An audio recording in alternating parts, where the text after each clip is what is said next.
What is a router? A router is a networking device that forwards data packets between computer networks. Routers perform the traffic directing functions on the internet. Data sent through the internet, such as a web page or email, is in the form of data packets. A packet is typically forwarded from one router to another router through the networks that constitute an internetwork until it reaches its destination node. A router is connected to two or more data lines from different IP networks. When a data packet comes in on one of the lines, the router reads the network address information in the packet header to determine the ultimate destination. Then, using information in its routing table or routing policy, it directs the packet to the next network on its journey. The most familiar type of IP routers are home and small office routers that simply forward IP packets between the home computers and the internet. More sophisticated routers, such as an enterprise routers, connect large business or ISP networks up to the powerful core routers that forward data at high speed along the optical fiber lines of the internet backbone. Welcome back sa ating channel, and for today's video, ang topic natin ay what is a router and its purpose. Okay, let's start. So, define muna natin what is a router. A router routes traffic from one network to another, routes IP packets from one device to another, and acts as the default gateway. Okay, so i-explain ko yan mamaya sa diagram. So, we have here a picture of types of routers. Ito yung tinatawag nating Cisco router, 900 series. And we have a Cisco firewall na pwedeng maging router. Meron din tayong ISP router. Usually, binibigay ito ng mga ISP providers or home router. Yeah. So, sa home router, i-explain muna natin to. Unahin natin to. So, yung itong home router, binibigay ito ng ISP once na mag-decide kayo kung sino ang pipiliin yung ISP provider. And then usually, ang connection na niya ngayon, since fiber na tayo ngayon, is ganito ang itsura niya. So, kung titignan niyo yung likod ng router niyo sa bahay, kung may ISP kayo, kung si Converge, PLDT, or Globe, sa amin kasi Converge. So, nung tinignan ko yung likod niya, ganito. Ito yung ginagamit na nilang cable for the fiber connection. And then, dito, pwede na kayo magkabit ng mga LAN, Ethernet ports, ay Ethernet cables, para i-connect yung inyong mga PC. Okay? So, next, ito i-define natin. Sabi di ba nung una, router routes traffic from one network to another. So, for example, meron tayong dalawang local area networks. So, itong LAN 1, for example, sabihin na lang natin sa isang company, ito si Finance Department or Accounting Department. And this one, si LAN 2, for example, Sales Department.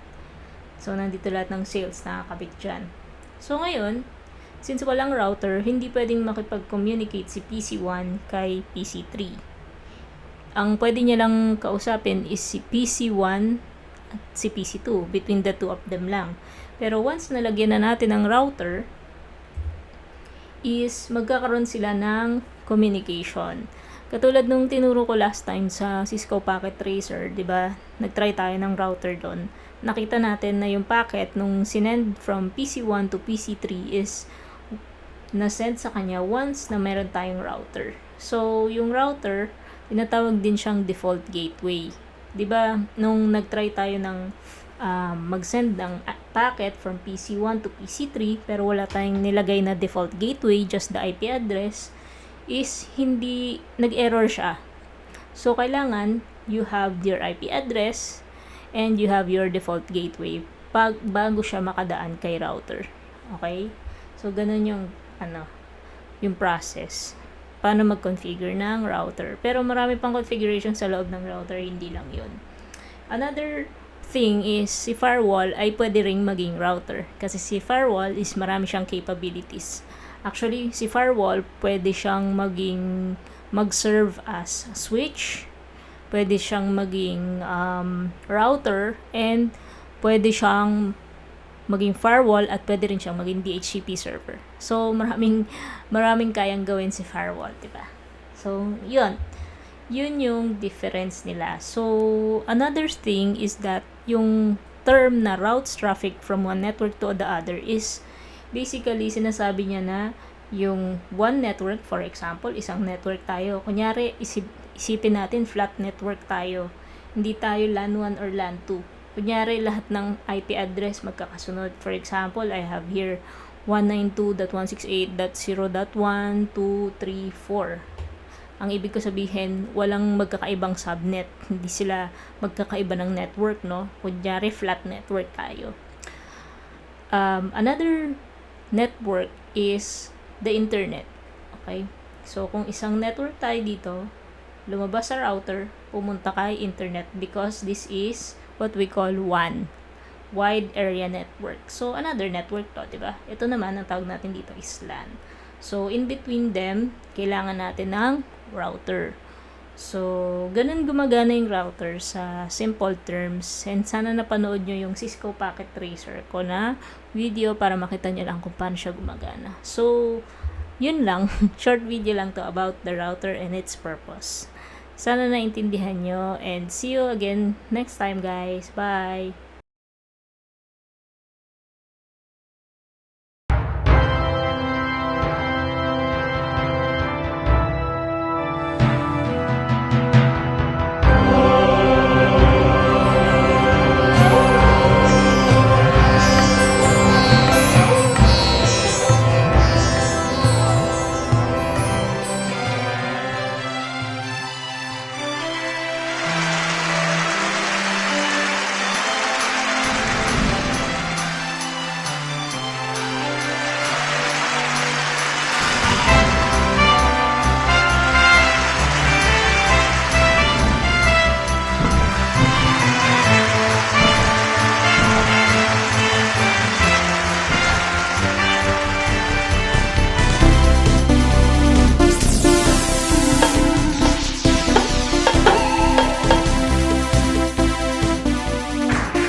For the first time in history, people and machinery are working together, realizing a dream.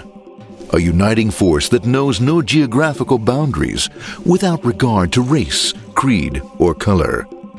A new era where communication truly brings people together. This is the dawn of the net. Want to know how it works? Click here to begin your journey into the net. Now, exactly what happened when you clicked on that link? You started a flow of information. This information travels down into your own personal mailroom, where Mr. IP packages it, labels it, and sends it on its way. Each packet is limited in its size. The mailroom must decide how to divide the information and how to package it. Now, the package needs a label containing important information, such as sender's address, receiver's address, and the type of packet it is.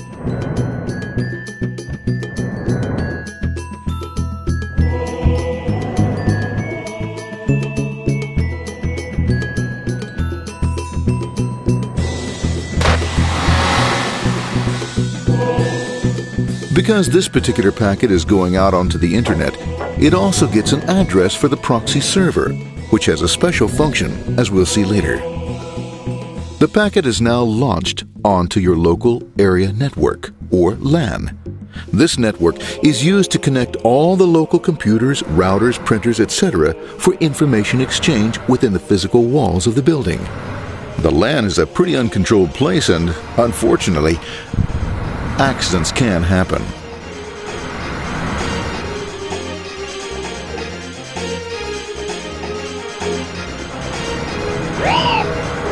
The highway of the LAN is packed with all types of information. These are IP packets, Novell packets, Apple Talk packets. They're going against traffic, as usual. The local router reads the address and, if necessary, lifts the packet onto another network. The router. a symbol of control in a seemingly disorganized world. Whoops, sorry about that. Oh, let's go with this one here, this one here. Oh, this one goes here, this one goes here. I don't like this one. Let's go with this one. Let's go here. Oh, a little bit left. Let's go with this one here. Another channel here. Let's put that one here. No, another there. Let's put that one here. There he is, systematic, uncaring, methodical, conservative, and sometimes not quite up to speed. Sorry. But at least he is exact, for the most part. Put that one over there. That one goes there. That one was there. That one was there. That one was there. And this one was there. Oh, another one goes there. That was there. He's behind them. He's still there. That was there. He was there. Oh, let's put that one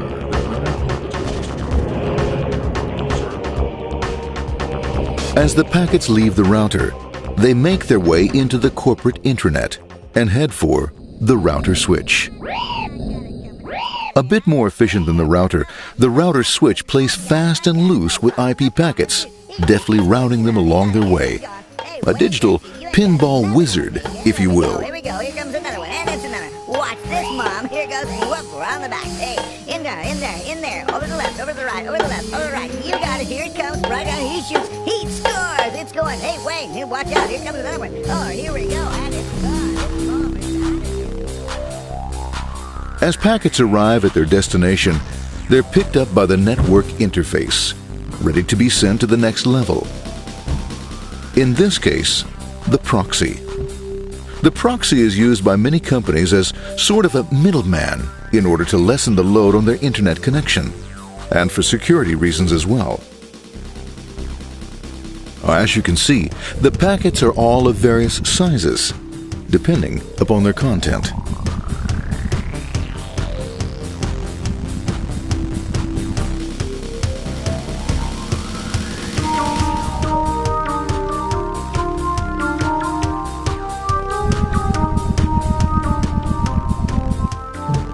The proxy opens the packet and looks for the web address or URL. Depending upon whether the address is acceptable, the packet is sent on to the internet.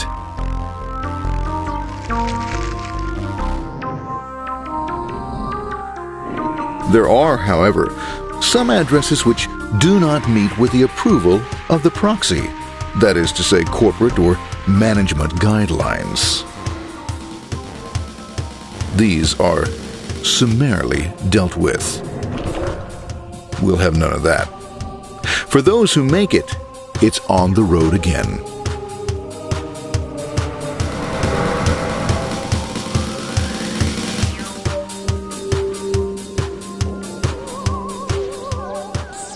Next up, the firewall. The corporate firewall serves two purposes. It prevents some rather nasty things from the internet from coming into the intranet, and it can also prevent sensitive corporate information from being sent out onto the internet. Once through the firewall, a router picks up the packet and places it onto a much narrower road, or bandwidth, as we say. Obviously, the road is not broad enough to take them all. Now you might wonder what happens to all those packets which don't make it along the way. Well, when Mr. IP doesn't receive an acknowledgement that a packet has been received in due time, he simply sends a replacement packet. We are now ready to enter the world of the Internet. A spider web of interconnected networks which span our entire globe. Here, routers and switches establish links between networks. Now, the net is an entirely different environment than you'll find within the protected walls of your LAN. Out here, it's the Wild West. Plenty of space, plenty of opportunities, plenty of things to explore and places to go. Thanks to very little control and regulation, new ideas find fertile soil to push the envelope of their possibilities. But because of this freedom, certain dangers also lurk. You'll never know when you'll meet the dreaded ping of death. A special version of a normal request ping, which some idiot thought up to mess up unsuspecting hosts. The paths our packets take may be via satellite, telephone lines, wireless, or even transoceanic cable. They don't always take the fastest or shortest routes possible, but they will get there. Eventually.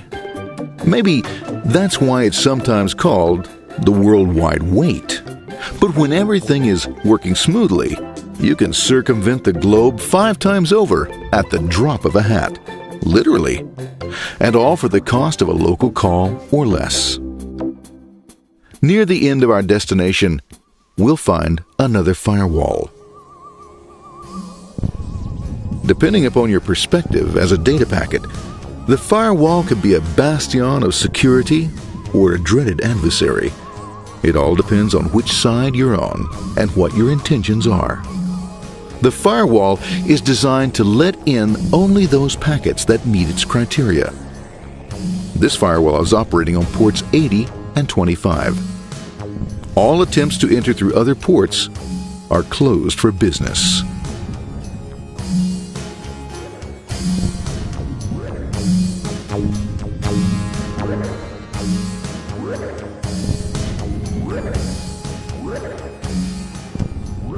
Port 25 is used for mail packets, while Port 80 is the entrance for packets from the Internet to the web server. Inside the firewall, packets are screened more thoroughly. Some packets make it easily through customs, while others look just a bit dubious. Now, the firewall officer is not easily fooled, such as when this ping of death packet tries to disguise itself as a normal ping packet. It's okay, go on. It's okay. No problem. Have a nice day. Be out of here. Bye. For those packets lucky enough to make it this far, the journey is almost over. It's just a line up on the interface to be taken up into the web server. Nowadays, a web server can run on many things, from a mainframe to a webcam to the computer on your desk. Or why not your refrigerator? With a proper setup, you can find out if you have the makings for chicken cacciatore or if you have to go shopping. Remember, this is the dawn of the net. Almost anything's possible. One by one, the packets are received, opened, and unpacked. The information they contain, that is, your request for information, is sent on to the web server application.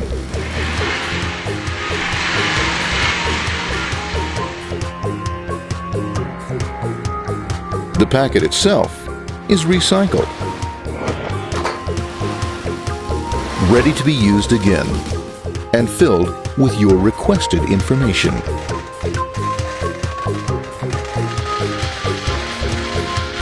Addressed and sent out on its way back to you. Back past the firewall, routers, and on through to the Internet. Back through your corporate firewall.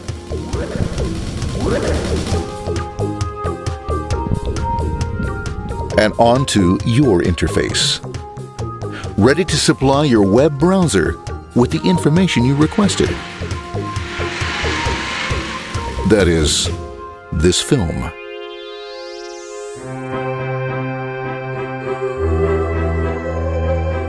Pleased with their efforts and trusting in a better world, our trusty data packets ride off blissfully into the sunset of another day, knowing fully they have served their masters well.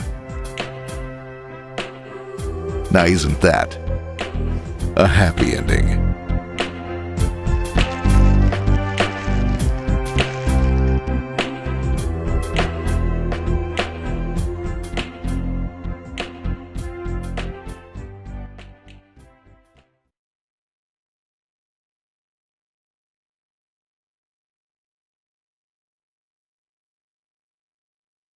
The router's operation. When multiple routers are used in interconnected networks, the routers can exchange information about destination addresses using a routing protocol. Each router builds up a routing table, which is a list of routes between two computer systems on the interconnected networks. The software that runs the router is composed of two functional processing units that operate simultaneously, and they are known as planes. What is a control plane? A router maintains a routing table that lists which route should be used to forward a data packet and through which physical interface connection. It does this using internal pre-configured directives known as static routes or by learning routes dynamically using a routing protocol. Static and dynamic routes are stored in the routing table. The control plane logic then strips non-essential directives from the table and builds a forwarding information base known as the FIB to be used by the forwarding plane. Now, what is a forwarding plane? This unit forwards the data packets between incoming and outgoing interface connections.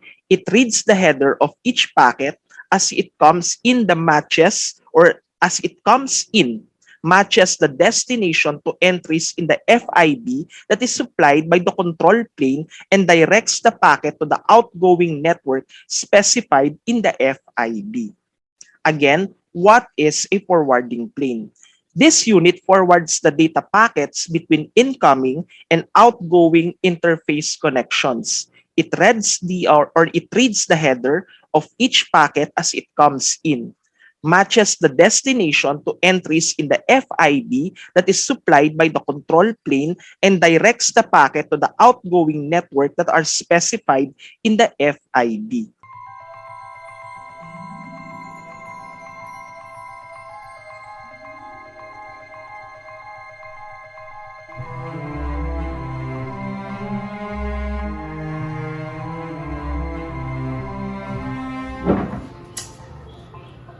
Hi guys!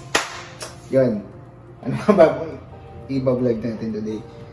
Na-discuss na natin yung iba't ibang available ko na router, kung gaano kalayo yung distance nila, and kung ano ba yung mas maganda. For me, kung ano yung mas maganda, ano yung mas malayo yung range, yung naabot. And at the same time, nakagawa tayo ng video regarding 2.4 GHz frequency and 5 GHz frequency. Ano ba yung pagkakaiba nila? Yun. Yun yung recent video natin. Then, today, discuss natin yung mga bagay na yun. Not sure kung may mga viewers ba natin is alam kung paano ba bumili. Alam nila bumili syempre, pero yun, kung pipili man, sana makatulong yung mga previous video ko dun sa mga available na router na nabibili ko, na kaya ko ng budget ko lang, which is, ganun lang, budget friendly. Kasi yung mga, pag bumili tayo na mas malakas or mas magandang wifi router, which is probably mas maganda yung range and signal na and everything. Pero syempre, titipid ng konti. So, yung mga previous na video na ginawa ko, sana makatulong. And yun, bibili nga tayo, pero baka hindi ko rin sure kasi kung alam ba ng viewer kung paano ikabit or mag-set up ng wifi na bibilin. Kaya, gawin natin itong video na to para makatulong kung paano ba to gawin. Yun, unang-una, ito yung wifi router na binigay sa atin ng Huawei ng Converge, which is ito yung ino-offer nila na router, modem, or modem pa naman, not sure kung ayun, fiber siya. Then makita nyo, currently kasi may connected ako sa LAN 1, ito yung connection ko for isa ko pa sa mga wifi ko na naka-configure na ngayon. So pag ginawa mo to, walang nakakabit dyan and working yan. Kukonect ka lang dun sa wifi router mo na binigay yung Converge, which is yung Huawei.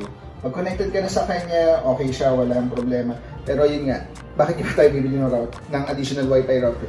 Kasi, by default, yung mga testing natin kung napanood nyo before, or hindi gusto nyo panoorin, nasa mga videos ko pa rin naman siya, makikita nyo yung difference kung ano ba yung capability lang ng range ng binibigay ng stock modem or stock router ng Converge. And, so far, mas maganda to. Ito yung kabibili lang natin na tenda. And yung Asus ko before, which is okay pa rin naman siya hanggang ngayon. Baka magpalit ako dito, which is, yung review ko sa kanya, so good naman siya. Siguro twice lang ako na, nag-lag for more than a week sa Mobile Legends siguro. Yun lang, pero as in, napaka-minimal niya. Yun lang, pumitik lang siguro, pero hindi siya ganun ka-noticeable naman. Yun. Then, game. Proceed na tayo sa video natin kung paano ba siya configure. unang-una dito sa modem na to or sa router na to, wala na connection dapat basically. So, iharap ko na yung Tenda router natin. So, pag binili mo yung Tenda router natin, naka-configure na, naka-message naman siya sa box na kung ano information like yung sa brochure ata, nandun ata yung admin, yung basic admin, username and password. So, yun, pag bili mo sa kanya, ang kailangan mo lang gawin is eto. Sasaksak natin siya. Yung LAN cable na kasama niya din, syempre, power on natin siya. Saksak natin yung power cable ng router or any router. Basically, syempre may power siya. And at the same time, magaling ko muna para makita nyo. Halos lahat ng router na, which is yung Linksys, yung Asus ko is color blue rin. One yung hahanapin nyo kung saan yung sasaksak para sa binili yung Wi-Fi router. Yung LAN cable, doon yung sasaksak, hindi pwedeng dito. Kasi, ibig sabihin nito, etong portion na to, ito yung tatanggap ng pinaka-data niya or connection niya from the stock router, which is, yan, nakakabit siya ron. Then, dito sa stock router, any of the port, pwede naman siyang gumana. So, saksak natin siya sa LAN 2. Ayan. So, yung power connection niya, saksak din natin. Ay, bago ko pala saksak, may iksi kasi yung cable. Pag nakakonect na siya, power on na siya, pwede nyo gamitin as LAN port itong mga to. Pwede kayo magsaksak nyo ng additional LAN cable, connect nyo sa laptop or sa desktop. Depende kung ano yung gusto nyo ikabit na device na may Ethernet card din or Ethernet port. So yun, saksak natin siya. Ayan. So, yun na siya ngayon. Power up siya. Then, lipat ko lang yung camera malapit sa monitor para makita nyo kung ano ba yung mga gagawin natin. Basta yun, naka-power on na siya. Then,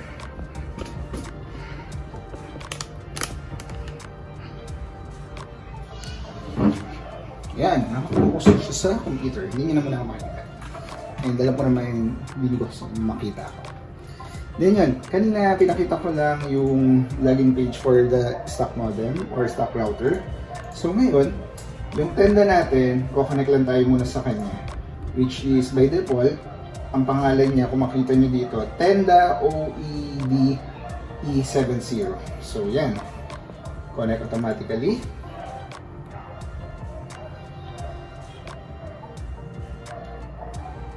Ito siyang kumonect, then kung network na lang ilalagay ko, then close. Then makita nyo siya, connected na ako dun sa Tenda ko, which is testing natin. Test Tenda. Yun. Pero yun, makita nyo, working siya. So, ibig sabihin, connected tayo sa Tenda and may wifi na kagad siya. Connected. Then, yun. Ano ba yung mga kailangan natin baguhin? Kasi syempre, unang-una, ayaw yung pangalan na ganun. And for now, nakita nyo, wala siyang hiningi na password or configuration kung paano ba kumonect sa kanya or any access key na pwede. So ngayon, sa box kasi niya, para ma-access mo yung pinaka-admin niya, so punta ka ng Tenda CN. Wait, check natin. Yun, Tenda Wi-Fi.com.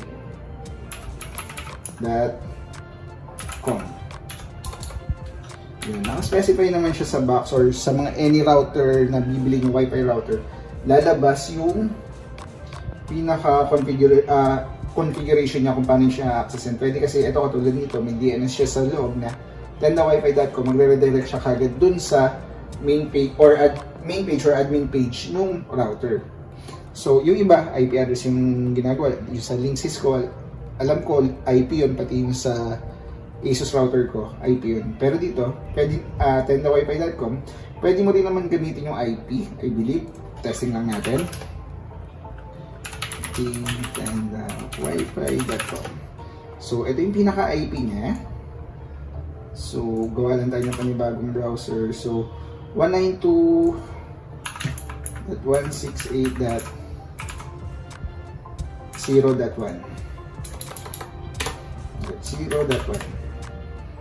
Diba? Yun, same lang naman siya. Kaya lang, kagandaan sa tenda, hindi mo kailangan kapistuin yung number. Kailangan mo lang tandaan yung tendawifi.com. Yan, automatic na siya. Then, yan, by default, ay yung ano. So, yung wifi name, palitan na natin ng halimbawa, Joe Wi-Fi. Then, yung password. So, testing tayo ng kaibang password. Password 1, 2, 3, 4, 5 asterisk. Alam ko, hindi ko sure kung tatanggapin nyo with asterisk. Yan, connected siya. Which is weird. Okay. Then, yan. Dapat disconnected na ako. Yun, nakita nyo na disconnect siya kasi napalitan nga yung SSID niya or yung Wi-Fi name niya. So, kung makikita nyo ngayon dito, bumalik ako kay annihilation kasi auto-connect siya. So, ngayon, connect ako kay Joe Wi-Fi. Connect automatically. Then, connect. Then, yun. Kung makikita nyo, naghahanap siya ng security key, which is yung sinet natin kanina. Which is password 1, 2, 3, 4, 5 asterisk. Then, okay.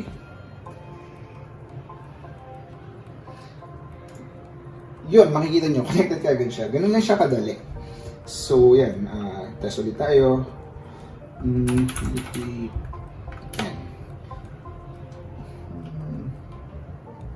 Yan, nakakonect pa rin siya. At the same time, napalitan natin yung pangalan niya na Joe Wi-Fi. Connected siya and working siya. Ganun lang kadali magdagdag ng Wi-Fi router kung gusto mo mas malakas yung signal or mas malawak yung range. Kaya huwag matakot na hindi mo alam kung paano. Ganun lang kadali. Kung may question pala kayo, comment lang kayo below and I'll try to answer it. So, balik tayo na sa wizard. Hindi na sa wizard, sa management na tayo. tendawifi.com. So yun, automatic connected na kasi bata yung password ko rito. Makita nyo, ito yung interface niya, yung admin page. So, one online devices. Yung, not sure kung bakit ganyan lang yung download speed. Pero check natin kung totoo ba yan. Katakot yan eh. Speedtest.net kung... Hindi, nagbabari naman pala siya. Or baka kasi wala akong ginagawa today. Kaya siya nag-3. Baka yun yung speed ng pag-download nyo. Then, Converge, IT Solution. Yun. Nagbabago siya. So, okay na tayo ron. Connected siya. And yeah. So, ang problema ko ngayon, or magiging problema, which is, meron akong Joe Wi-Fi at meron pa rin ako yung Huawei, which is yung stock router ni Converge. So, wala namang issue siguro kung nakabukas siya, pero I believe na yung 2.4 GHz na frequency is may interference siya. So, kahit pa paano, hindi natin siguro ramdam kung gaano ba kalakas yung interference na yun para maka-distract dun sa connection natin. So, might as well, sinasuggest ko is i-disable na lang natin yung 2.4 or wireless connection nung Huawei natin para wala tayong issue. Kasi hindi rin natin alam kung may kumokonect ba dun or something. So, yan, nakasave na rin yung access ko dyan. Then, yan. So, paano ba i-disable yung sa Wi-Fi mong stock router na binigay from Converge? So, pagka-login mo dun, ang IP pala niya is 192.168.100.1. So, yun yung pinaka-accessin mo para access mo yung management ni router ni Converge. Then, punta ka lang sa 1. Ay, sorry. Hindi pala sa 1 dito. Wireless LAN. Then, makikita nyo dyan yung 2.4 basic. So, kung makikita nyo dyan, naka-broadcast siya. Then, sa advanced, yan, makikita nyo information. Then, sa 5 GHz, yan. Yan, ba't hindi natin nakikita yung 5 GHz? Alam ko naka-disable na siya. Wala, 2.4 lang nakikita nyo. Yun. Pero ba't broadcast, ayan, SSID status, disabled siya.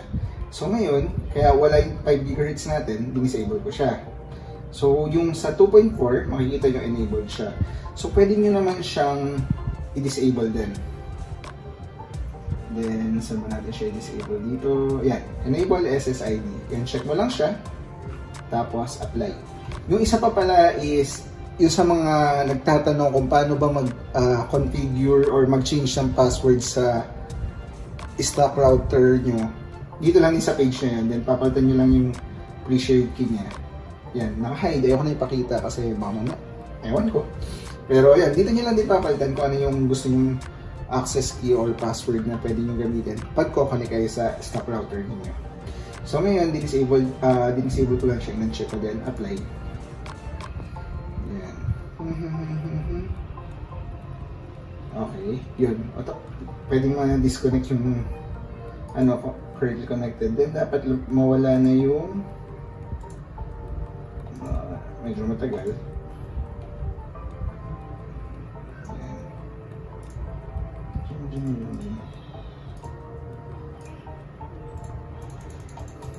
Ang tagal na mawala. Yan. Pero makikita nyo, disabled na siya.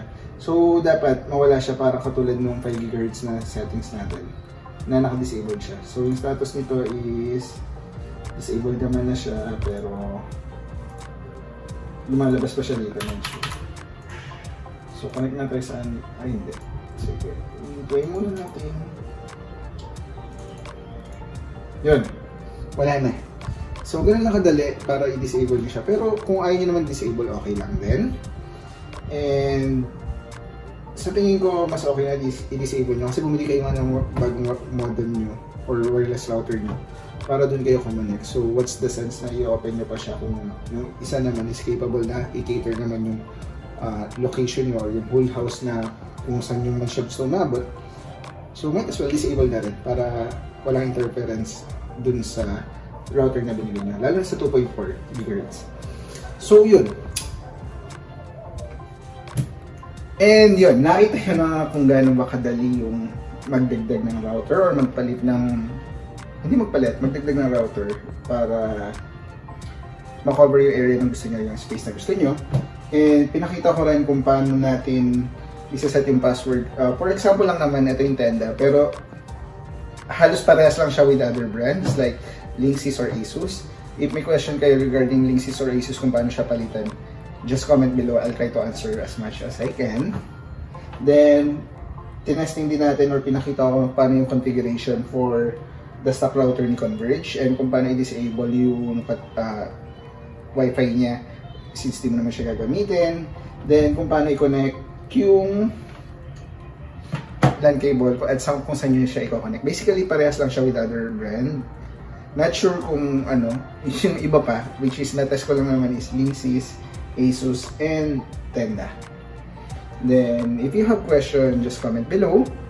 I hope you like my video and I hope this video is informational and can help you with regard setting up your network connection at home. Then, ano pa ba? I think that's all. Don't forget to like, share the video, and subscribe. Thanks!